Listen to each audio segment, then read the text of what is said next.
안녕하세요. 오늘은 최대한 노이즈 없이 녹음하는 방법에 대해서 여러분들에게 알려드리겠습니다. 먼저 죄송한 것은 제가 지난번 벌써 꽤 오래된 영상이죠. 최대한 빨리 다음 영상을 올려드린다고 말씀을 드렸는데 제가 개인적으로 너무 바빠서 할 수가 없었고 코로나가 잠잠해지는 것 같아서 이러한 것들을 안 올려도 될 거라고 생각을 했습니다. 근데 다시 코로나가 유행을 하기 시작했고 좀 어려운 상황들에 있어서 많은 교회들이나 아니면 학원이나 학교나 이런 데서 비대면으로 영상을 찍어 올려야 되는 경우들이 많이 생기는 것 같아서 다시 한번 제가 그동안 아마추어적으로 전문적인 게 아니라 아마추어적으로 여러분들에게 노하우를 알려드리도록 하겠습니다. 먼저 지금까지 쭉 들으시면서 굉장히 주변이 시끄럽다는 것을 느끼셨을 거예요. 지금 히터도 켜져 있고 제 옆에는 미니 가습기도 켜져 있습니다. 그리고 데스크탑도 굉장히 팬이 많이 돌고 있어요.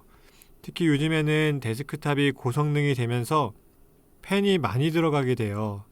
제가 쓰는 컴퓨터도 지금 본체에만 팬이 4개 달려 있고 CPU 하나, 그 다음에 그래픽카드에 2개에서 총 7개의 팬이 돌고 있습니다.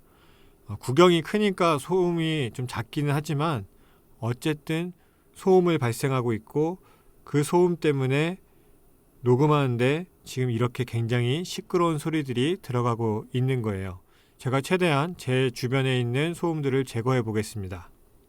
아까보다는 소음이 많이 줄어들었죠? 지금 제가 화면을 캡처하고 있어서 컴퓨터만 끄지 못했는데 히터 때문에 지금 방이 뜨거워지면서 컴퓨터가 굉장히 팬을 열심히 돌리고 있습니다. 여러분들의 주변에 있는 소음들을 최대한 없애줄 수 있어야 돼요.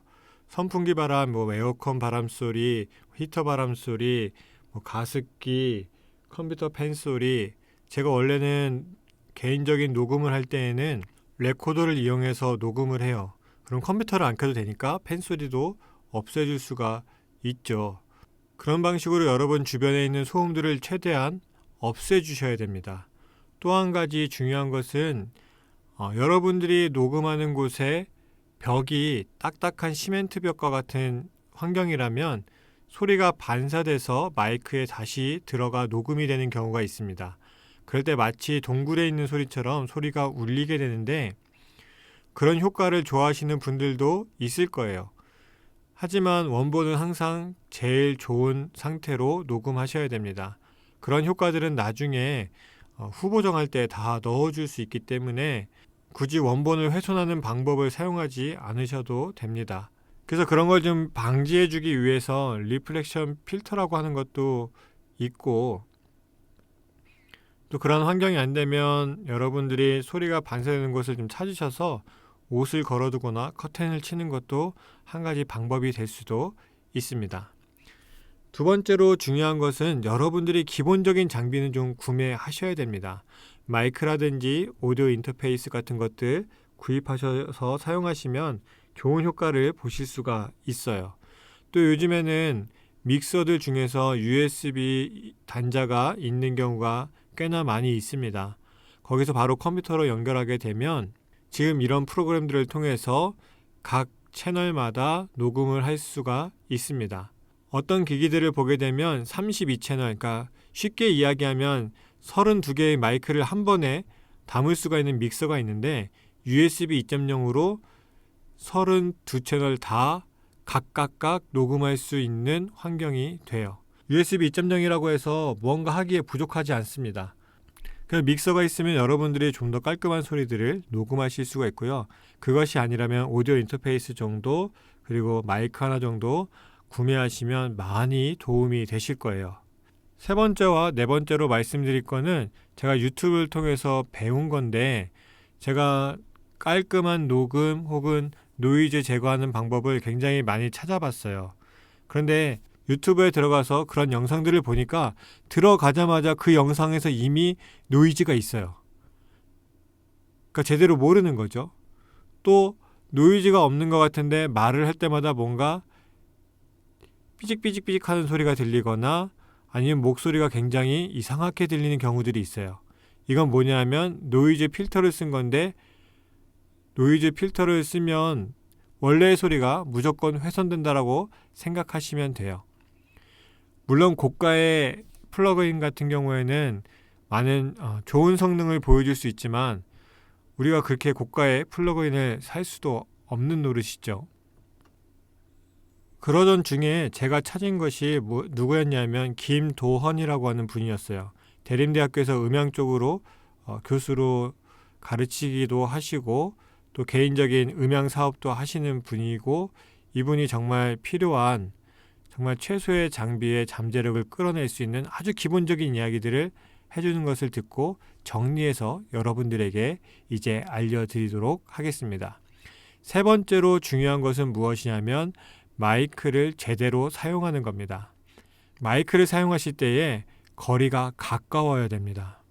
물론 너무 가까우면 저음이 크게 들어가기 때문에 소리가 망가질 수 있지만 그렇다고 너무 멀리 떨어져서 하는 것도 좋지 않습니다.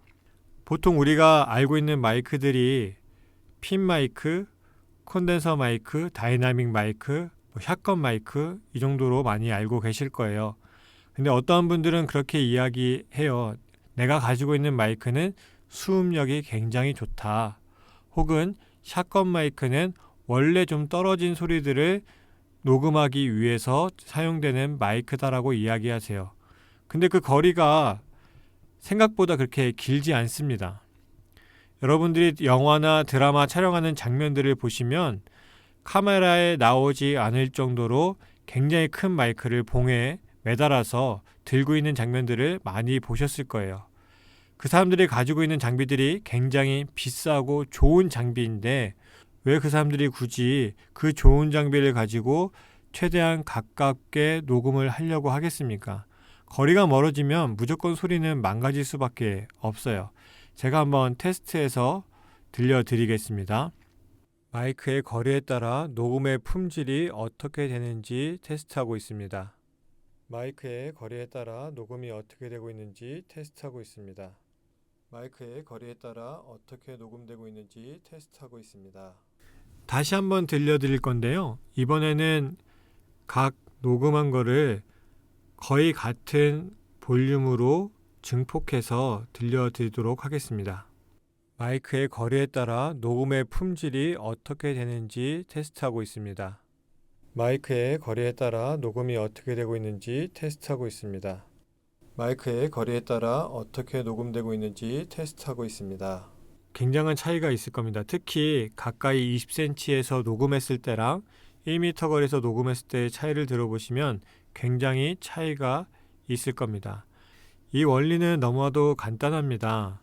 첫째는 무엇이냐면 내 소리가 충분히 마이크의 진동판을 울려줄 수 있어야 돼요. 그래서 지금 하단에 보면 제가 말하는 이 목소리가 그대로 레벨미터로 나오는 것을 보실 수가 있는데 보통 제가 이야기하는 소리가 마이너스 12dB에서 마이너스 6dB 사이로 계속 왔다 갔다 하고 있죠. 그건 제가 이 마이크를 사용할 때의 거리를 충분히 알기 때문에 그 정도 소리로 계속해서 말을 하고 있는 거죠. 이게 왜 중요하냐면요. 모든 장비에는 히즈 노이즈가 있다고 생각하시면 돼요. 우리가 특히 아마추어들은 고가의 장비를 사용하는 게 아니잖아요. 그러면 무조건 히즈 노이즈가 생각보다 크게 들어갑니다. 그런데 아까 1m 거리에서 녹음한 것처럼 멀리서 녹음하게 되면 소리의 크기가 크게 녹음이 되지 않게 되고 결국은 증폭하는 과정을 거쳐야 되는 상황이 돼요. 그러면 증폭할 때에 내 목소리도 증폭이 되지만 밑변에 있었던 히즈 노이즈들 하는 이러한 소리들이 같이 증폭이 됩니다. 그래서 노이즈가 더 크게 들리는 거죠. 그래서 마이크를 가깝게 사용하시면 내 목소리를 충분한 레벨로 녹음을 하실 수가 있게 되고 그러면 증폭하는 과정을 굳이 걸치지 않아도 되는 거죠. 또 내가 가까이서 마이크를 사용하니까 내 목소리가 충분히 마이크에 전달되어서 내 목소리의 많은 부분들이 마이크에 입력할 수 있게 됩니다. 마지막으로 여러분들에게 말씀드릴 건 뭐냐면 오디오 인터페이스나 믹서에는 항상 게인이라고 하는 장치가 있습니다. 전문용어로는 게인 스트럭처라고 이야기하기도 하고요. 앰프에 들어가기 전에 증폭하는 장비이기 때문에 프리앰프라고 부르기도 합니다.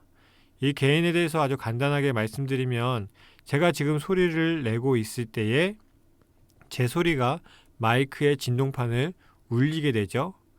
그러면 거기에 달려있는 자석들이 이 진동들을 전기 신호로 바꿔주게 돼요. 거기서 생성되는 전기의 세기가 어느 정도이냐면 1000분의 1V 단위예요. 그러면 믹서나 오디오 인터페이스에서 이 전기의 신호를 인식할 수가 없어요. 왜? 너무 작아서. 충분히 증폭하여서 오디오 인터페이스나 믹서가 인식할 수 있도록 해주는 장치가 바로 게인 스트럭처라고 하는 장치입니다. 제가 말을 할 때 어떤 신호들은 좀 크게 들어갈 거고 어떤 신호들은 좀 작게 들어가겠죠. 충분히 증폭을 해주게 되면 모든 신호가 증폭돼서 앰프나 믹서나 오디오 인터페이스가 인식을 할 수가 있을 겁니다. 그런데 충분하게 증폭을 해주지 않으면 제가 말해서 만들어지는 전기의 신호가 50%도 인식이 안 돼 버리면 그 밑에 신호들은 작게 들어가는 게 아니라 그냥 없어져 버리는 거예요. 그럼 당연히 음질이 떨어질 수밖에 없겠죠. 지금 제가 사용하는 마이크는 민감도가 사실 너무 세서 지금 1m 거리에 있는 데스크탑에 팬 소리도 지금 같이 들어가고 있는데요. 지금 제가 사용하는 마이크의 개인값은 50입니다. 제가 이전에 소개시켜드렸던 르임 마이크하고 6i6 오디오 인터페이스에서는 제가 사용하는 환경에서는 개인값을 거의 90%까지 줘야 괜찮은 소리들이 나왔었어요. 제가 개인값에 따라서 소리가 어떻게 되는지 아까처럼 한번 들려드릴게요. 현재 개인값을 90% 정도로 해놓고 녹음 중입니다. 현재 개인값을 60% 정도로 해놓고 녹음 중입니다. 현재 개인값을 30% 정도로 해놓고 녹음 중입니다. 현재 개인값을 10% 정도로 해놓고 녹음 중입니다. 현재 개인값을 90% 정도로 해놓고 녹음 중입니다. 현재 개인값을 60% 정도로 해놓고 녹음 중입니다. 현재 개인값을 30% 정도로 해놓고 녹음 중입니다. 현재 개인값을 10% 정도로 해놓고 녹음 중입니다. 아까와 같이 증폭해서 들어보니까 소리가 굉장히 차이가 나죠. 신호가 충분히 증폭되지 않아서 충분한 소리들이 들어가지 않으면 해상력이 떨어지게 돼요. 그래서 개인값을 충분하게 줄 수 있어야 됩니다.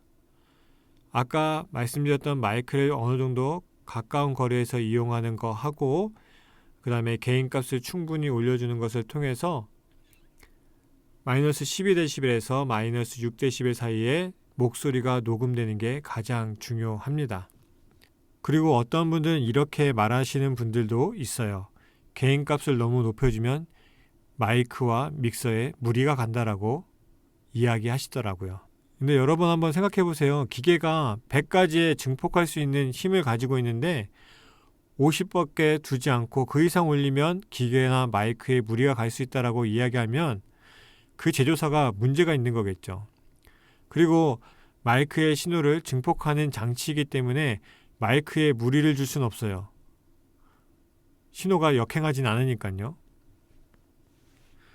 그 개인값을 충분히 올려주지 않으면 오히려 소실되는 신호값들이 생겨버리게 되고 소리의 음질과 해상력이 떨어질 수밖에 없는 거죠. 그래서 여러분들이 개인값을 충분하게 올려주실 수가 있어야 되고요. 레벨미터가 항상 저렇게 노란색은 가야 좋은 소리로 녹음되고 있다고 생각하시면 돼요. 충분한 음량으로 레벨로 녹음되고 있다고 생각하시면 됩니다. 그리고 한 가지 요즘에 생방송을 통해서 예배를 중계하는 경우들이 많이 있는데 큰 교회들이야 좋은 장비들이 있고 인력들이 있으니까 별로 문제가 안 될 거예요. 그런데 작은 교회나 장비들이 충분하지 않은 교회들이 어떻게 생방송을 내보내는 경우가 있냐면요. 핸드폰으로 내보내는 경우들이 있어요. 근데 그게 왜 문제가 되냐면요. 어떤 소리들을 믹서에서 뽑아서 핸드폰에 입력하는 방식이 아니라 그냥 핸드폰에 마이크가 달려있으니까 스피커로 나오는 소리를 핸드폰 마이크로 바로 내보내는 경우들이 많이 있습니다. 당연히 음질이 떨어질 수밖에 없겠죠. 왜냐하면 기본적으로 소리가 나는 스피커하고 거리가 꽤 있을 것이고 핸드폰 마이크가 가까이서는 그래도 괜찮은 음질을 들려줄 수 있지만 거리가 떨어진 소리를 수음할 때에는 그렇게 좋은 성능을 보여주지는 못해요. 그래서 여러분들이 좀 어려우셔도 간단한 장비들을 좀 구비하셨으면 좋겠는 것이고 그러한 장비들이 있어야 좋은 소리들을 내보낼 수 있고 아까 처음에도 들려드렸지만 소음이 많고 소리가 깨끗하지 않으면 그 영상을 보는 게 굉장히 괴롭습니다. 피곤해요. 좋은 환경을 만들어주는 게 중요하겠죠. 그리고 마지막으로 한 가지 팁을 알려드리자면 믹서도 마찬가지인데 여러분 컴퓨터를 사용하실 때에 외부 스피커를 따로 이용하시는 경우들이 꽤 있으실 거예요. 그런데 만약에 녹음이 작은 소리로 녹음됐을 때에 그 소리가 굉장히 깔끔하게 들리는 경우들이 많이 있죠. 그래서 그대로 내보내는 경우가 있는데 듣는 사람들이 외부 스피커에서 소리가 작으니까 볼륨을 높이게 돼요. 그러면은 어떤 스피커든지 기본적으로 노이즈도 같이 증폭돼서 굉장한 소음이 나가는 경우들이 많이 있습니다. 또 스피커 볼륨이 높아지면 가만히 있어도 소음이 나요. 특히 교회나 이런 곳이 아무리 규모가 작아도요. 일반적으로 집에서 사용하는 스피커의 출력보다 훨씬 출력이 큽니다. 그런데 소리가 작으니까 개인값을 충분히 주지 않으니까 혹은 마이크를 가까이 사용하지 않으니까 마이크 볼륨이나 메인 스피커 볼륨을 과도하게 높이는 경우가 있습니다. 그러면 무조건 그 스피커에서는 히즈 노이즈, 바람소리와 같은 슉한 소리들이 무조건 날 수밖에 없어요. 그것을 최소한으로 줄이기 위해서는 개인값을 그리고 마이크를 최대한 가까이 사용하시면 많은 부분들을 해결하실 수가 있습니다. 오늘은 여기까지입니다. 감사합니다.